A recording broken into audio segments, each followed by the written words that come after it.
Welcome to mega nine TV. నేను దేవ.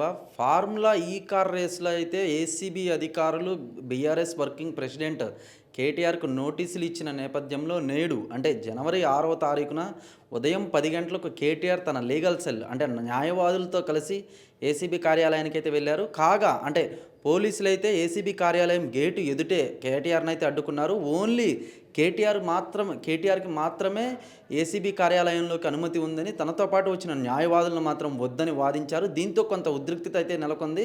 అనంతరం కేటీఆర్ 45 నిమిషాల పాటు ఏసీబీ కార్యాలయానికి ఎదురు ఉన్న గేటు వద్దే అంటే రోడ్డు మీదే ఉండిపోయి 45 నిమిషాల అనంతరం తన లిఖితపూర్వకమైన లేఖనైతే ఏసీబీ డీఎస్పీ మస్జిద్ ఖాన్కైతే అందించారు. అదేవిధంగా అంటే మొత్తం మీద కనుక మనం చూసుకున్నట్లయితే ఈ లిఖితపూర్వకంగా ఇచ్చిన స్టేట్మెంట్లో ఏముందో చూసుకుందాం. ఏసీబీ తనపై నమోదు చేసిన కేసులో తాను తెలంగాణ హైకోర్టును ఆశ్రయించిన విషయాన్ని కూడా అందులో అయితే కేటీఆర్ ప్రస్తావించారు. అదేవిధంగా తనకు పంపిన నోటీసులు కేసుకు సంబంధించి తన నుంచి సమాచారంతో పాటు సంబంధిత పత్రాలను కూడా ఏసీబీ కోరింది. అయితే అవి ఎలాంటి పత్రాలు కూడా స్పష్టత ఇవ్వలేదని కూడా కేటీఆర్ అందులో అయితే రాసుకొచ్చారు. అదేవిధంగా అవి తనకు కొంత సమయం ఇవ్వాలని కూడా అందులో అయితే కోరారు. అదేవిధంగా రాజ్యాంగం, చట్టం తనకు కల్పించిన హక్కులను వినియోగించుకుంటూనే కేసు దర్యాప్తునకు హాజరై సహకరిస్తానని కూడా తెలిపారు. అయితే హైకోర్టులో తాను వేసిన క్వాష్ పిటిషన్ తీర్పు రిజర్వ్లో ఉందని, తీర్పు వచ్చేదాకా కూడా తనకు గడువు ఇచ్చే అవకాశం పరిశీలించాలని కూడా ఏసీపీ డీఎస్పీ మస్జిద్ ఖాన్ అయితే కోరారు. కాగా ఏసీబీ ప్రధాన కార్యాలయం వద్ద న్యాయవాదిని పోలీసులు అడ్డుకోవడంపై అయితే కేటీఆర్ కొంత అసంతృప్తి అయితే వ్యక్తం చేశారు. అదేవిధంగా అంటే ఏసీబీ కార్యాలయానికి రమ్మన్నారు. అడుగుతున్న సమాచారం మొత్తం ప్రభుత్వం వద్దే ఉంది. గతంలో ఒక మంత్రిగా ప్రభుత్వంలో తాను తీసుకున్న నిర్ణయాన్ని తన వద్ద సమాచారం ఉందని అపోహపడుతున్నారు.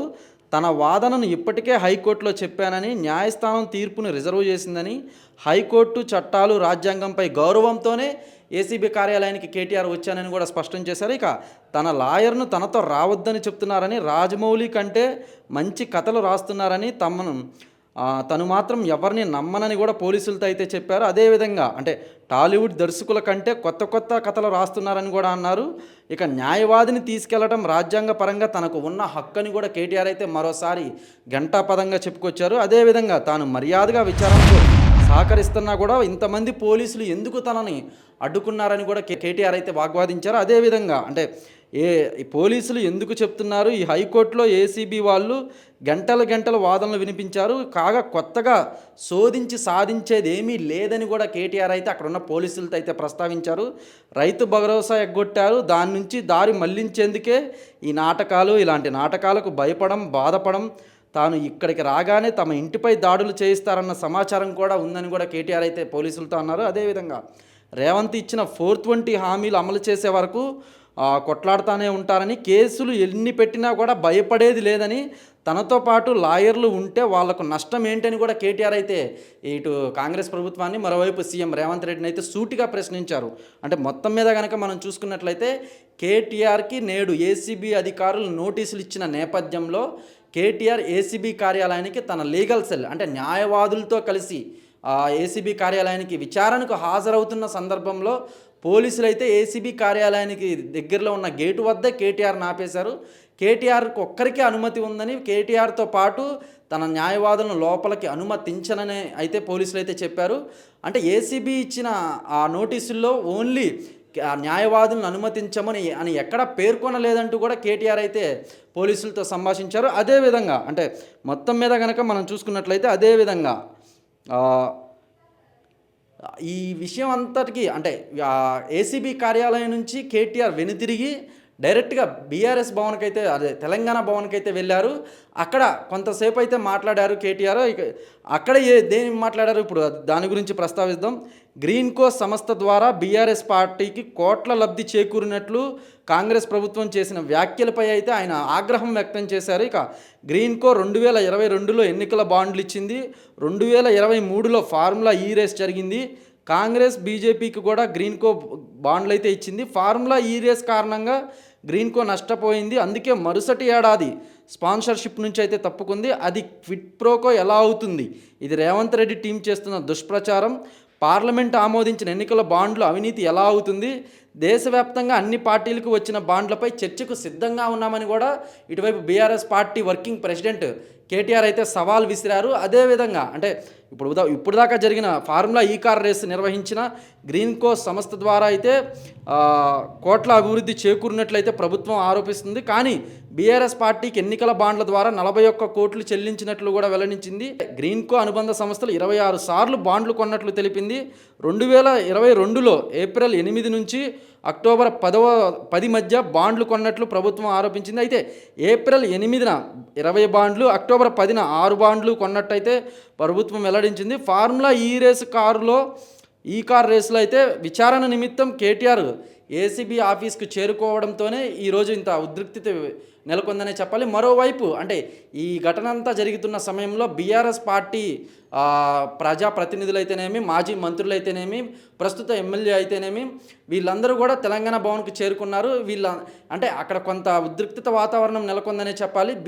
ఈ తెలంగాణ భవన్లో అంటే ఈ కేటీఆర్ ఏసీబీ కార్యాలయానికి విచారణ నిమిత్తం హాజరవుతున్న సమయంలో అటువైపు హరీష్ రావు అయితేనేమి, ఇటువైపు మాజీ మంత్రులు సత్యవతి రాథోడ్ అయితేనేమి, వేముల ప్రశాంత్ రెడ్డి అయితేనేమి, శ్రీనివాస్ గౌడ్ అయితేనేమి వీళ్ళందరూ కూడా బీఆర్ఎస్ తెలంగాణ భవన్కి అయితే చేరుకున్నారు. అదేవిధంగా అంటే తనపై నమోదు చేసిన కేసులో తాను తెలంగాణ హైకోర్టును ఆశ్రయించిన విషయాన్ని కూడా కేటీఆర్ అయితే ఏసీబీ అధికారులకు లిఖితపూర్వకంగా ఇచ్చిన స్టేట్మెంట్లో అయితే ప్రస్తావించారు.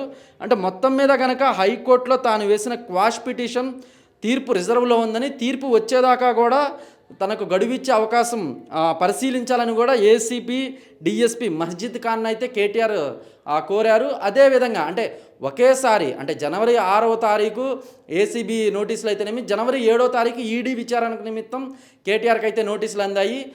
ఒకవైపు ఏసీబీ, మరోవైపు ఈడీ 2 ప్రస్తావనలు రావడంతో బీఆర్ఎస్ నేతల్లో అయితేనేమి, పార్టీ శ్రేణుల్లో అయితేనేమి కొంత ఆందోళన నెలకొందనే చెప్పాలి. కాగా అంటే ఈ ఫార్ములా ఈ కార్ రేస్కు సంబంధించి మొత్తం ఆర్బీఐ అనుమతి లేకుండా, అలాగే మంత్రిమండలి ఆమోదం లేకుండా విదేశీ సంస్థలకు తెలంగాణలో బీఆర్ఎస్ పార్టీ అధికారంలో ఉన్న సమయంలో అప్పటి ఐటీ శాఖ మంత్రి కానీ, మున్సిపల్ శాఖ మంత్రిగా ఉన్న ఇప్పుడు ప్రస్తుతం బీఆర్ఎస్ వర్కింగ్ పార్టీ ప్రెసిడెంట్గా ఉన్న కేటీఆర్ అప్పుడు మంత్రి వర్గంలో ఉన్నప్పటికీ తాను సొంతంగా ఆ నిర్ణయాన్ని తీసుకున్నానని, తను తెలంగాణ రాష్ట్రం అభివృద్ధి కోసమే ఈ ఫార్ములా కార్ రేసింగ్ ఒప్పందం చేసుకున్నానని కూడా ఇప్పటికే కేటీఆర్ పలుసార్లు అయితే ప్రస్తావించారు. అదేవిధంగా అంటే కేటీఆర్ తన సొంత నిర్ణయం తీసుకున్నానని కూడా ఆల్రెడీ చెప్పారు. కానీ అనుమతి లేకుండా, ఆర్బీఐ అనుమతి లేకుండా, మంత్రిమండలి ఆమోదం లేకుండా డైరెక్ట్గా ఈ ఫార్ములా కార్ రేస్కు సంబంధించి దాదాపు 55 కోట్ల అవినీతి జరిగిందని, ఈ 55 కోట్లు విదేశీ సంస్థలకు